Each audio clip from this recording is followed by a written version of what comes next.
இந்த ப்ராப்ளத்துல இருந்து எங்களையும் எங்க ஹாஸ்பிட்டலையும் எப்படியாவது காப்பாத்துங்க ப்ளீஸ். சரி, இதுல எனக்கு என்ன லாபம்? பண்ணிக்கலாம் சார், என்ன கேட்டாலும் பண்ணிக்கலாம். காப்பாத்திரலாம். மார்ச் வரி எரிச்சிரு. என்ன மார்ச் வரையிலாம்? சார், நீங்க தானே சொன்னீங்க காப்பாத்த சொல்லி.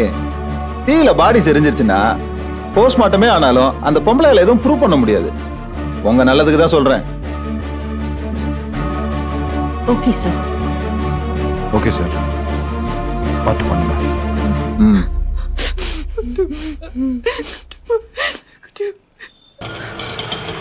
கல்கி, அந்த இன்ஸ்பெக்டர் வெயிட் பண்ண சொன்னார்ல, நான் இருந்து பார்த்துட்டு வரேன். நீ போ.